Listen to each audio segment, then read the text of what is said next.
Dan Beckman in San Francisco. I'm also with a good friend of mine, Richie Zevin. Um, could you introduce yourself, and then I'll introduce what this is all about? Sure. Thanks, Dan.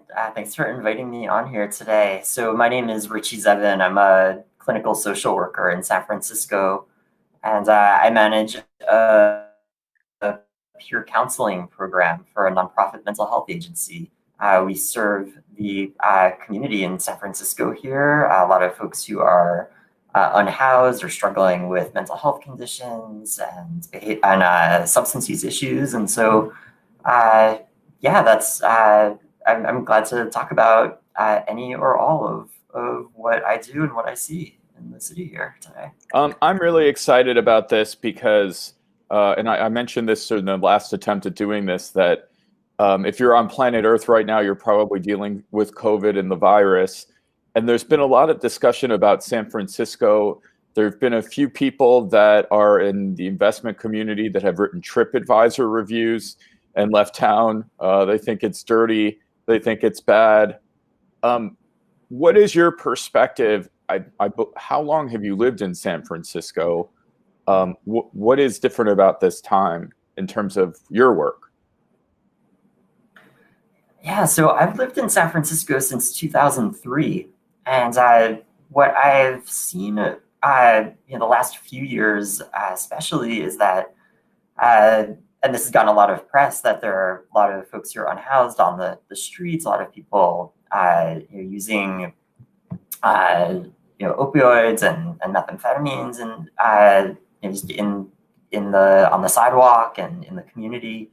And really the issue being that there are so many people who have nowhere else to go. So what we're really looking at now, and I think is a lot of what has been prompted by COVID, is to really and also by the racial justice movement at this point, that there's been a real push to make sure that we can really bring services to people, help them stabilize their lives indoors in the hotels, find responses to these issues that are not about criminalizing people who are experiencing homelessness.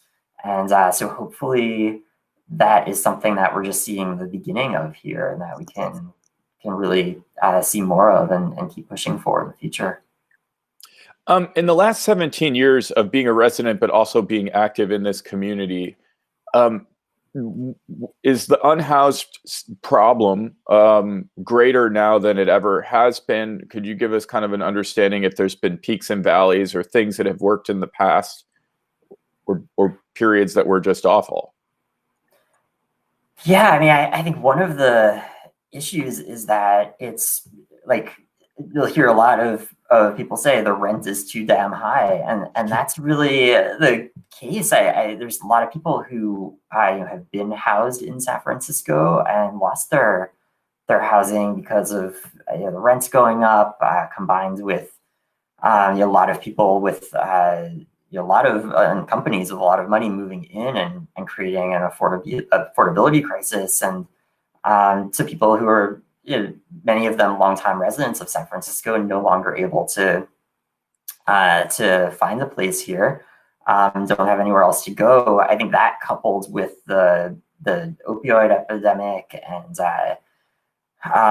really a lot of services that had been in place and then were cut over the past decade or two, really contributed to a lot of what we see here right now, a lot of suffering people in the community.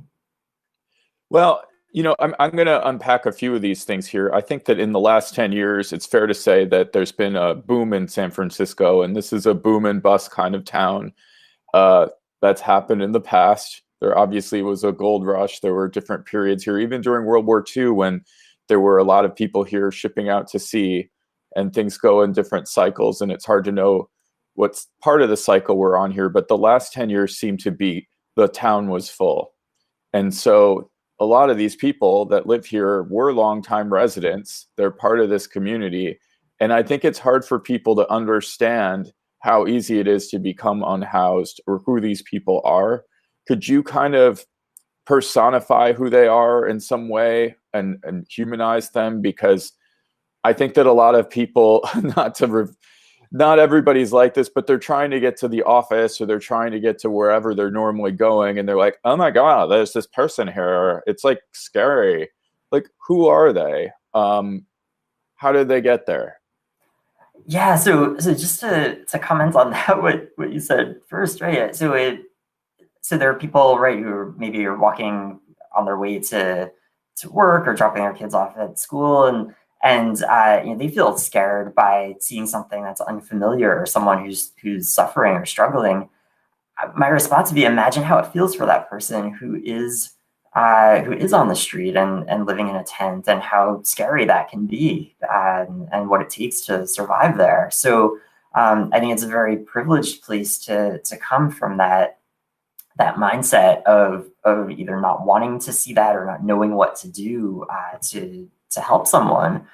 And really important to kind of examine our own biases and fears around that. So, I mean, that said, one of the things that's really interesting about the work that I do, I find, is that I manage this program where our staff are people who often were unhoused, or who are in recovery from pretty serious mental health conditions, or alcohol or drug use, and so I think an example would be, you know, someone who you know, was we have several people, you know, who really are phenomenal counselors now, who maybe grew up in the Bay Area or moved here many years ago, and, you know, did not have a financial cushion, or trying to make it, ended up being either evicted or falling into a lot of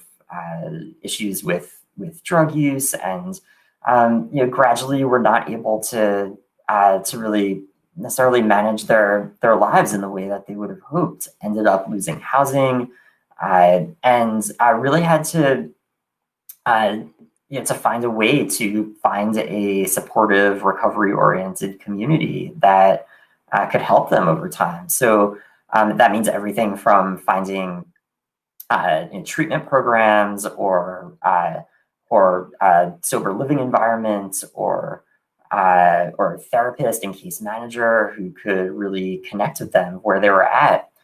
And so so a lot of the folks who are working as peer counselors now are incredibly skilled and really you know, amazing people who have these incredible stories to tell themselves, and they're really able to then build relationships with the folks who are experiencing those issues now, and help create a healing environment to create some positive change, and really meet people where they're at. I'm going to try to reflect some things that I've heard around town, and some of the ways that people answer this. And it's about who's responsible for this in some ways. So there have been some initiatives here, some ballot initiatives to do various things. Some have been better, some have been different things. But a lot of people are kind of like, why isn't the city dealing with this? They kind of put it on the city for the responsibility of it. I personally don't know how I can be responsible for something like this and what I can do. The city seems to have a budget for dealing with this problem. Has the money not been used properly? Is there not enough money? Can the city be responsible for this? Is this something that is in their purview? That's a great point. I mean, like that idea of are we all responsible by living in this community to take care of each other? And you know, as someone who works in this field and thinks a lot about this, I think that's really kind of essential for each of us thinking of how we can make a difference, whether that's in treating folks who are unhoused and living outside as our neighbors, and treating people with respect and dignity. And also then at the same time, what are the more like areas of like policy and interventions as a city that we can make. And so, yeah, in the past couple of years, there have been some great initiatives that have passed in San Francisco around last year, the year before, with Prop C was the about creating more affordable housing and making sure that at every step of the way that there's support for people who are looking to become housed and seeking support. There's a new initiative that is just really getting started about mental health reform, and so it's really going to kind of rebuild the mental health system, hopefully, and find some alternatives to criminalizing homelessness. So one of those initiatives is going to be, it's called the Street Crisis Response Team, which would be instead of the police coming when someone calls 911 for someone having a mental health emergency, that a team of trained mental health providers and medical providers will be able to respond. So, so these are the kinds of alternatives that I'm starting to be able to look at here. And as you said, there are about 25 or 2,600 people living in hotel rooms that are provided by the city right now. And so we're able to bring services to people and help them create some stability on their way towards permanent housing. And so, yeah, it's kind of an exciting time. It's terrible that this had to be prompted by COVID. I mean, this is something that I would have hoped would have been happening all along, is treating this as an emergency. But given where we're at now, I think we're really making that push to put these supports in place. Well, this is exciting, and I want to hear more about it. But are you one of these people that would be called to show up in one of these situations? And what do you do when somebody, I mean, I don't know, a lot of people, this is a global audience, so this might not be something they've encountered, but I've definitely encountered people who have had episodes here in San Francisco where they appear like they could be moderately, mildly dangerous, but also, there's something going on with them that I don't know what I could do, to de-escalate, if that's using a popular term right now. What do you do? You've just been called, you have to go to some sort of situation. Yeah, so certainly, we wouldn't want to put anyone, including the person in crisis, in harm's way here. So the idea would be to have a team who's really trained in those de-escalation strategies and approaches, not coming in with weapons or a scary uniform or really the kinds of things that can often escalate a situation by making someone more scared than they already are. So what the goal would be to be able to really have this team that assesses the situation, that's able to hopefully start talking and listening to what the person needs in that moment, and really being able to offer everything from like, hey, let's go grab a cup of coffee. Let's get something to eat for you. What do you need right now? Have you been using for 3 days and haven't been sleeping and have been living on the streets and you need a shower and a place to rest? And so really being able to engage around those areas and in that less threatening or intimidating way, that can make a huge difference in the outcome of the situation. And it may be that someone really is having a serious crisis and needs to go to the hospital, and that's okay. I think the hope is that we can help them do that more safely and start to build some trust in the system of care that exists for people who have often been really traumatized by the system in the past. Yeah, and so I'm sure people watching out there, everybody has their own spot, and I'm not trying to say anybody, it's difficult to advance in the world. People have different perspectives and different things. You may even have a college degree, and you're trying to have an apartment in this city, and it's expensive, and there's all sorts of challenges going on with COVID.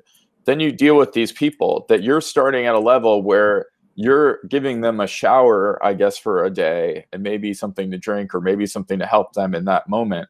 They're starting at such a position that if you think about people here with everything that they have going for them, still having a challenge just doing it here, what is there, like, is it possible?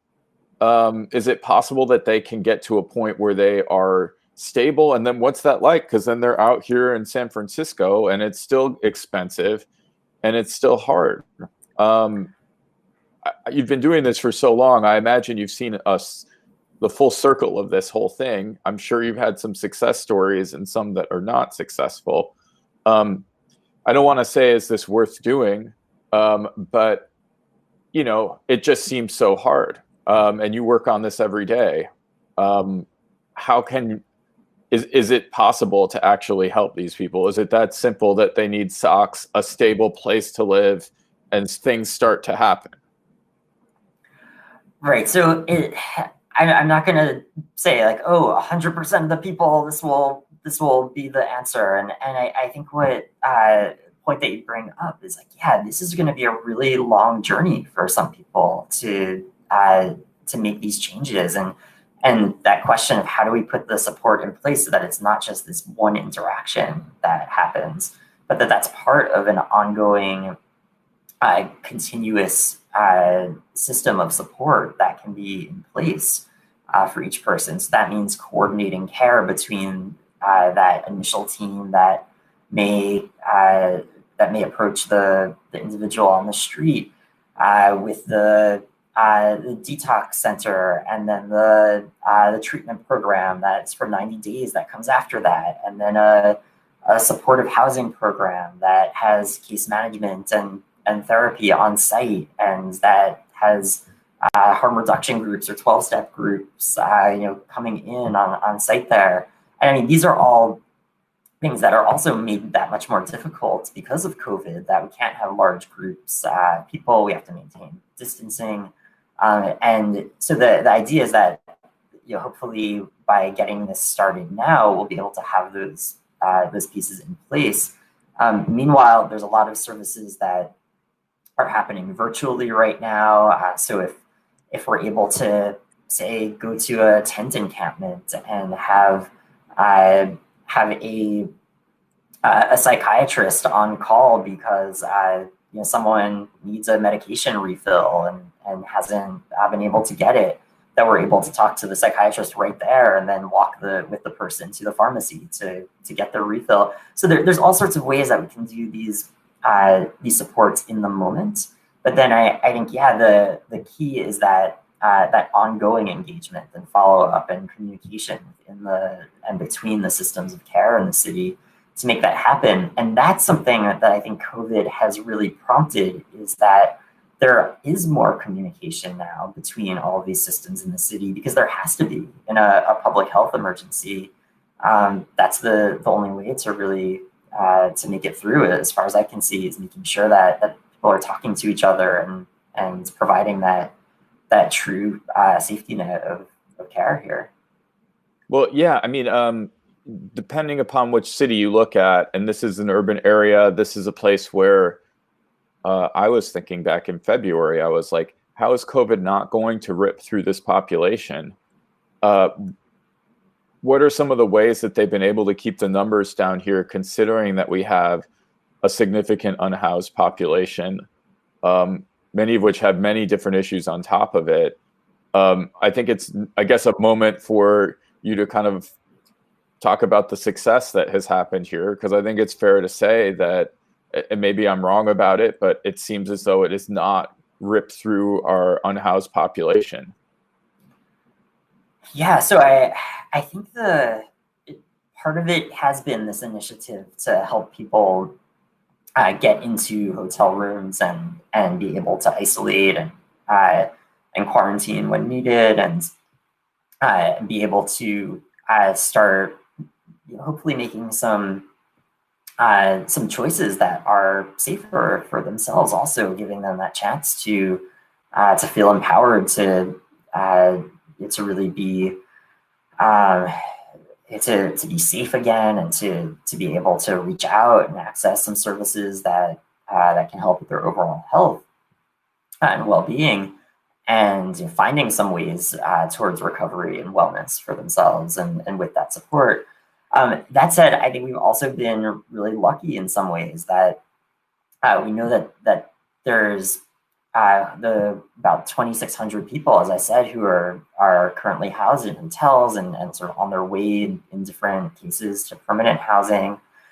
There's also 3 times that many who remain unhoused in San Francisco, experiencing homelessness. And so the hope is that again that we can kind of continue to practice all of the public health safety protocols that we've been trying to do, of making sure that I think another good example is the city has provided these safe sleeping villages where people can be in their tents, and but that it's fenced off areas so that they're not going to be feeling unsafe. There are staff there who are able to help them with their needs.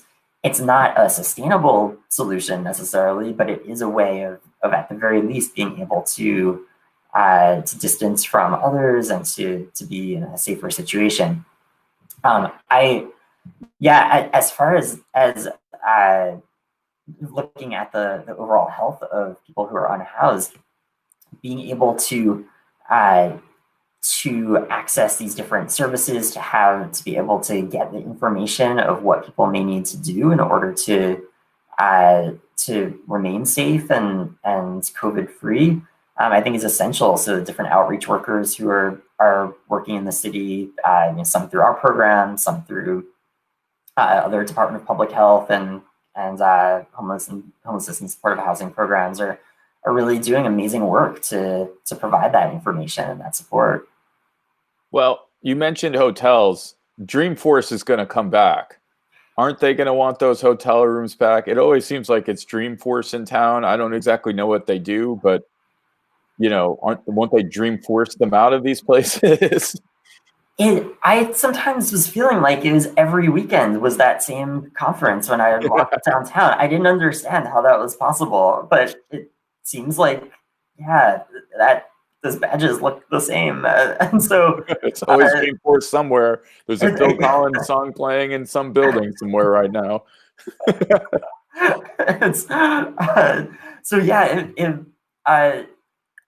Hopefully the Phil Collins soundtrack is not going to come back right away. But I think the idea with the hotels is that there can be a few directions that we go from that. So one is that there's the city was looking at closing some of the hotels before the end of the year, and there's been a lot of advocacy from the community and from the Board of Supervisors, which is like the city council here, to keep the hotels open for at least the amount of time that COVID still poses a public health danger.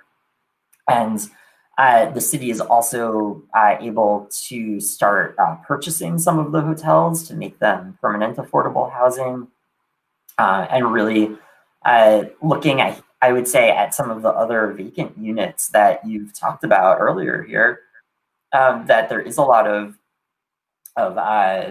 with people moving away, that there are a lot of vacancies. And so the city can do what's called scattered site housing and be able to rent out, provide first month's rent and security deposit for people who need to find a place. And so there's, again, I think it's awful that it had to be prompted by COVID to start really putting an emphasis on this.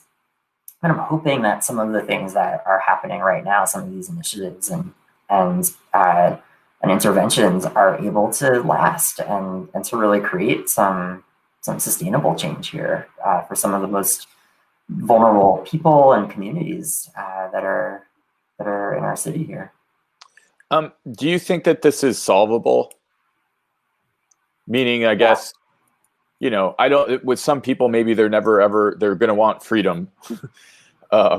and it is supposedly a free country, as they like to say. But yeah, you immediately said it was solvable. What does that Yeah. look like? And how far Yes. are we to getting there? Yeah. There's a um, there's something that you said there that I really, yeah, I think is important, that there's this myth of that people who are on the street don't want housing, and that's in most cases that is just not true. People really want housing. They sometimes really need help with maintaining it once they have it, because they may not have developed the skills that many of us take for granted of being able to live what we would think of as a independent and meaningful life in the mainstream. But that may look very different for someone who's had years of trauma and racism and drug abuse, and so it's very difficult to kind of make that shift for many people. For others, it really is a matter of not having enough money to be inside. And so homelessness is an issue of poverty. So there really is this idea of like, this is one of the things that, like, yes, let's put as much money towards it as we can, because that really does solve a lot of this. And the other slogan that we often have is, it's called "Housing is Healthcare." And so you start to see that when someone is in stable housing, that all these other health outcomes start to improve, around being able to keep medical appointments and improve sleep and nutrition and mental health support. And it's like everything that we would think of as important for being healthy is really all part of that idea of let's go inside and have a safe place to live. If you look at what the results are, what's been happening for the last 10 years, I think, I don't know what it is right now, but it seems like 1 in 8 people here have a net worth over $1 million. This isn't a low tax area. And I don't know whether or not San Francisco can afford anything. It's confusing to me.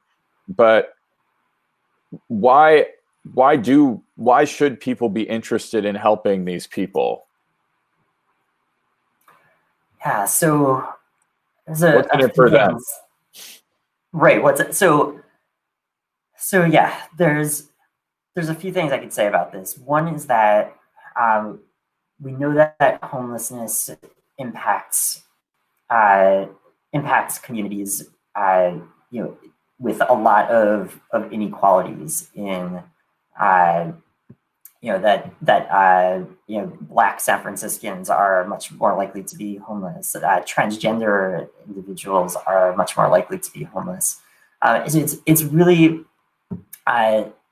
it speaks to how we have this community that is incredibly diverse here, and that really is the strength of our community, is that diversity, being able to have so many different perspectives and so many different people who have been born here and live here and move here, and have this be the kind of place where we can have innovation because of that wide breadth of perspective. Not innovation meaning that it should be entirely, the people you were talking about writing these TripAdvisor reviews that that come here with their own ideas of what it means to fix something. What is really going to, in my mind, and from what I've seen, what really makes this community so rich is the different experiences that so many different people bring in here. And so the fact that we have people, so many different backgrounds and cultures and countries and experiences, I think is what really has made it possible to have this city be such an innovative place over the years. And yeah, I think that's what, in my mind and in my work, I see attracts people to this city. And there's been a lot written about how the city will just break your heart and like chew you up, and you can't stay and everything. And I think that's kind of the thing that we want to prevent from happening for so many of the folks who my colleagues and I work with, is that they have so much value to bring to the city and community. Do you think that San Francisco attracts a homeless population and also a culture of drug use? Is it a historical thing? Is it going on everywhere, and for some reason here it's different? So it's a great question. Yeah, I think there are people who come here for that. I'm sure. It's that there's this amazing book that one of my colleagues, Tracy Helton Mitchell, wrote called The Big Fix, which is about her own experiences coming from Ohio to, as a young person, to live in San Francisco and going immediately to the Tenderloin and finding the where to get a bunch of drugs and do kind of live a different life here. And really she ends up writing about the challenges that she faced of becoming homeless and dealing with addiction and so yeah, I think that's an example of someone coming here, but then really being able to use the resources that were available and transform her life and be able to now provide support in the areas of public health and harm reduction for so many other people. And so, yeah, it's certainly, there is that mythos of the city that sometimes looks a little different than the reality, but yeah, it's still kind of an attractive dream that the city offers that I don't think has gone away entirely. Yeah, I mean, I guess another question here is that it is a beautiful place. The climate is nice. It's not necessarily as warm as some other places, but it's a very livable place. And if you can't afford to live here, do these people have a right to be here? Some people have been like, oh my God, I walk out on Valencia Street. It is so embarrassing when my parents come to visit that these people are here. I've heard things like that. Do they have a right to be part of this space? Yeah, so again, so many of the people who you might see on the street have been here for longer than the person whose parents were visiting, and they didn't want to see that, and so yeah, absolutely. I mean, to me, this is not a place that is going to be like pure or sanitized, or in a way that that you might have like a planned subdivision in a suburb. This is a city with many layers and many people and many struggles and many strengths also. And so this idea that someone, because they are struggling, doesn't have the right to be in a place. I mean, to me, that really strikes to some deep-seated bias. I mean, even think about like a colonialist type of mindset of like, oh well, who is it whose land this is and who deserves to be here? And I just feel like if we think like that, this is not going to get better. So why not try to really shift the mindset of like, well, how can we all build this community stronger together by offering support and mutual aid and services that really allow everyone to access their what they might be able to contribute back to the community. And I think that the peer counseling model that I work on every day is something that really speaks to that there's this chance for people to have their lived experience with all of these challenges be something that is valuable and that can can give back to the community and help transform the lives of others. It's kind of this astonishing thing that has been in the substance use community for a long time, but now is really being looked at much more in mental health and homelessness, and I think is another great strength that we're trying to bring to this work. Well, I just have a few more questions here. They're gonna be kind of like this, and then obviously I'll give you an opportunity to say anything that I haven't talked about. But this is something that might be nice to be settled. I don't know if we'll settle it here once and for all, but somebody comes up to you, they want money, or they want your food, or they need help, or whatever, and you're on the way to I guess in this case, you're only allowed to go to a grocery store these days, but you're on your way somewhere, you're busy, and you're trying to get there. What is the right way to respond in this situation? Can you say, no, thank you? Can you give them money? What is the right way to deal with that? Yeah, so I mean, it's what I would say is that there's no single right answer to this. I often will give someone money if they seem to need it, or food if they need it. But I realize that everyone's different levels of comfort with this, and there are times where I feel like my cup is overflowing already. Like I don't have anything more to give, and that's a hard feeling. I think that's really where a lot of the resentment can come from around seeing the suffering in our city and not knowing what to do, or not being able to feel like it makes a difference to do something. What I can say is that the clients I work with, the people who I work with who are peer counselors, and they remember the kindnesses that have been offered to them.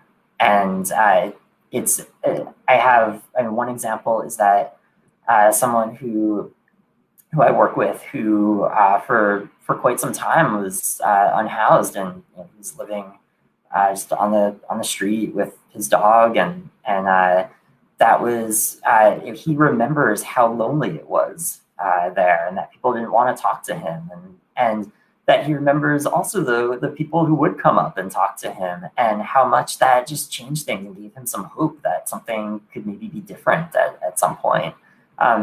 So whatever kind of kindness or compassion that can approach the situation with, I would just highly recommend it, because you may not know how much that means to the person there. So it's okay if you don't want to give someone anything material, still treat them kindly and with respect, and that can go a long way too. I hope that sometimes everyone will be able to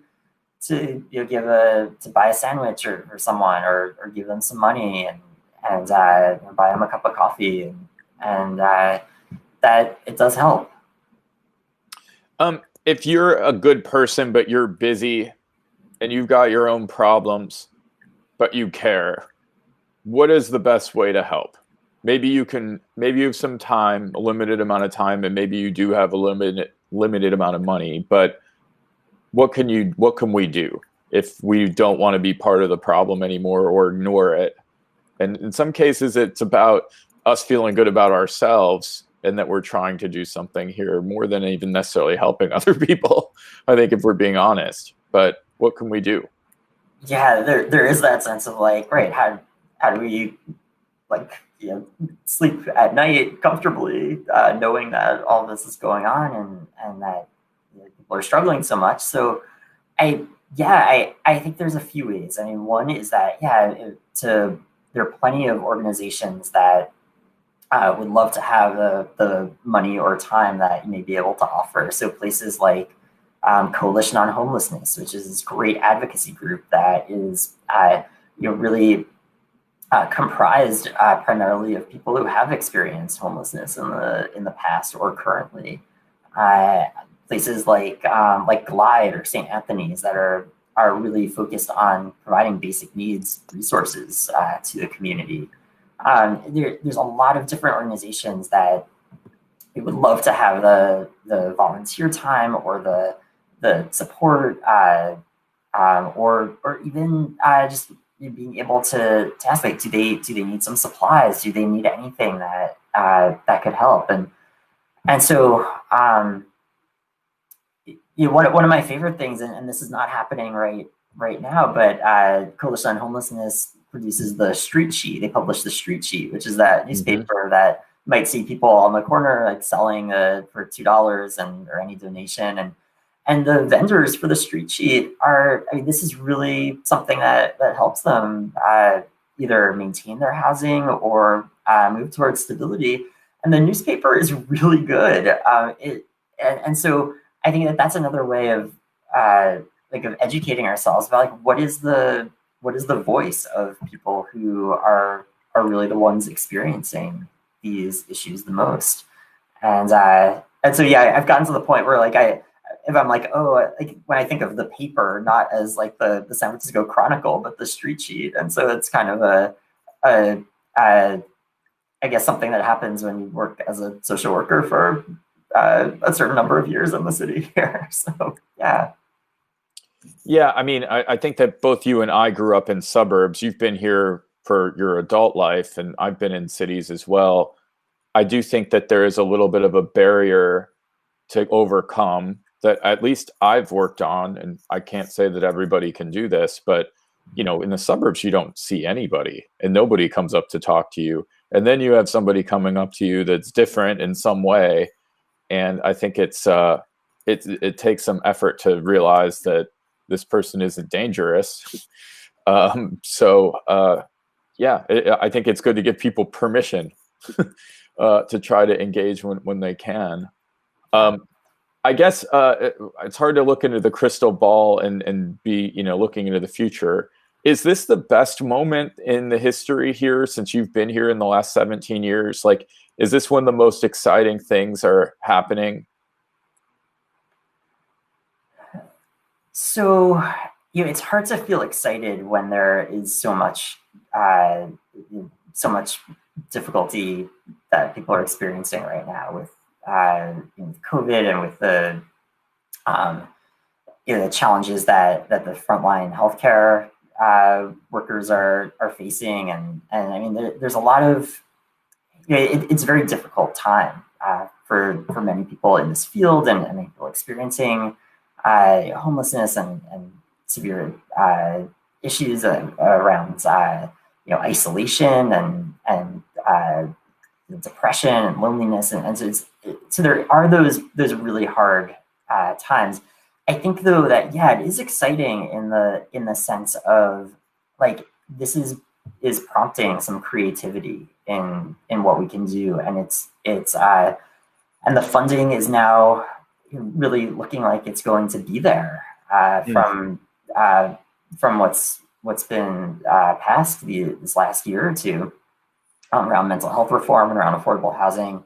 That my hope is that there can be some really amazing outcomes from this. Some of the clients who we work with who are have been in those shelter-in-place hotels now for a few months and are starting to get permanent housing.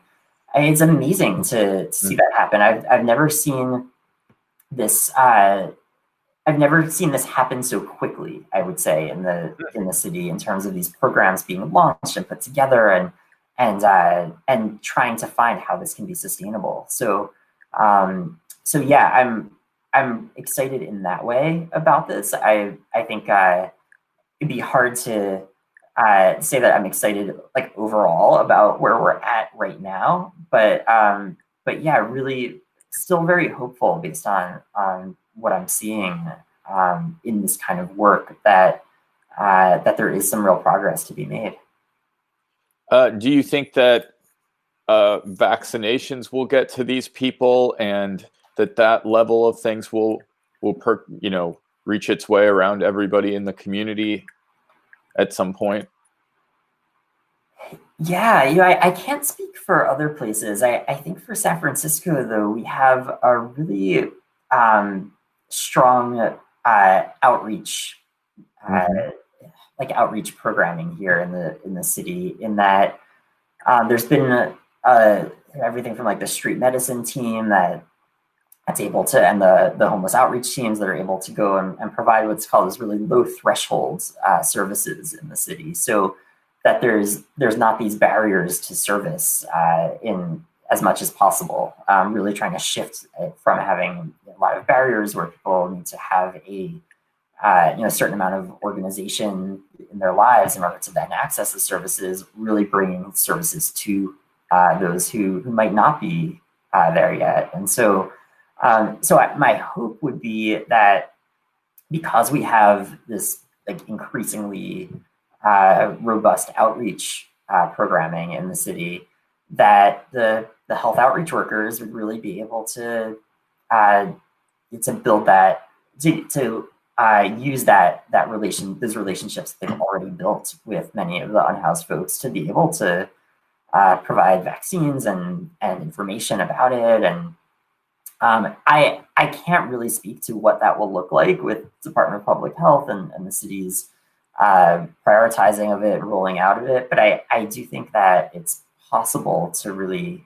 reach a number of the folks who are who could most benefit from the vaccine and to prevent spread. I think one of the challenges of this time is like with the isolation that people are experiencing and having to be in the hotel rooms.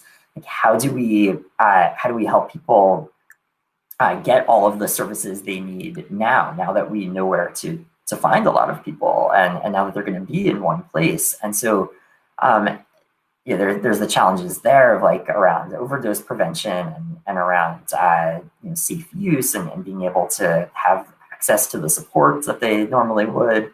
But again, there is some hope here that I want to make sure to like really leave us with, that there is this work being done, and that it's a huge issue in our community, but that it's not unsolvable. That's great. I mean, I don't know if there's anything else you want to add here. I definitely want to know if, obviously, after you get off this thing, you're going to give us a review here, but I'd like to come back and check in with you in a little while. I really have found you personally to be informative to me, and I don't know how many people are watching HAPS, but I think that it's really helpful to kind of bridge the gap in misunderstanding that we have here in this town about what is going on in the Tenderloin and in other areas, and hopefully people will find this helpful. Is there anything else you want to say that would help to dispel any misinformation on this? I think your questions were great. We covered a lot here. Yeah, it's a long one. yeah, this is really. It's great to be able to talk about this, and I recognize that my perspective may be very different from those of others who are not working in this field, or who may have some really different views on what should be done, and that's okay. I mean, I'm glad to get my perspective out here. I know that there's a lot that is not working well, and that there's a lot of difficulties in the mid-market and Tenderloin area and Soma still of seeing right now, where a lot of the people who are outside are there because they have no place else to go, and so the city has a lot of work left to be done here. And at the same time, I think it was great that we got to talk about how, like, what is it that each of us can do in the community to make some sort of difference here with in the quality of life of our unhoused neighbors. So that's kind of where I think I would leave this for now. Well, I think the thing that I have taken away from you, and maybe you've always been optimistic, because I think your work is really hard, is that this is solvable. And, I think some people think this is impossible and that this is never going to change and that this has always been the way that it is. And there's obviously people that think that people should just be moved or whatever. But I think that it's really this whole thing is about a new hope for the unhoused. I hope that this has been something that is good that comes out of COVID, and that we start doing it better here. I know that in places like the Netherlands, they consider this to be a problem that they need to organize and that they want to get good at dealing with it, that it's part of their society. And, you know, not to editorialize here because I'm trying to be an objective journalist in some ways, but at least I said that.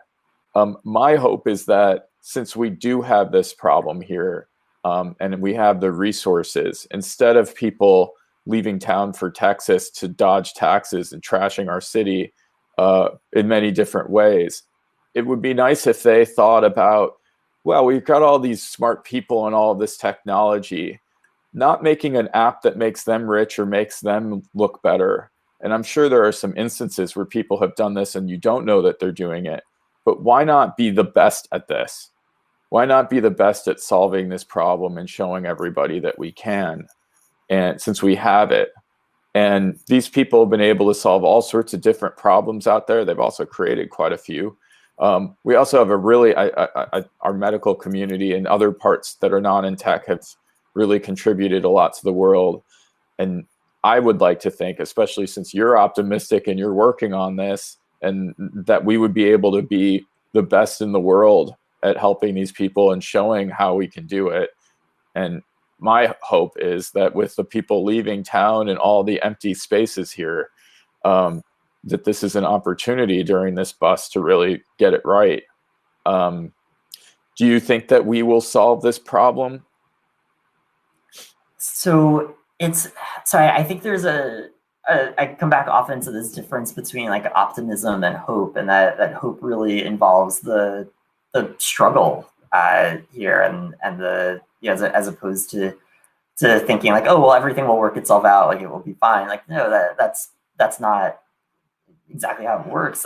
It really takes more of a collective community effort and a shifting of the mindset from like what is important here to us as the community. So I think that's kind of where I land on it, is that yeah, like we can do this, and it's something that involves a rethinking of our system as is happening right now on this direct service level, but then also the sense of like, well, how do we as a community want to shape a policy going forward, and what is our expectation as a city and community? Is it that because I don't think anyone like across the board wants it to continue the way it is. The people who are writing those TripAdvisor reviews, like that are moving from here, are saying all sorts of things about the city, like they don't want it to stay as it is. And those of us who are working in the fields, and those of our fellow San Franciscans who are living on the street do not want it to stay this way either. And so I think that's where it really comes in, like at each level here. How can we rethink and really provide this more connected way of providing services and treating the most really oppressed and vulnerable members of the community here. So that's why I have the hope that yeah, this is solvable, because I think this is what I'm seeing now is a much more concerted effort on the part of the city and the community to make that happen than it has in the past. Well, thank you for your time. We're reaching the top of the hour. I appreciate everybody for engaging in this, and please stay tuned for more information that's actually good on HAPS.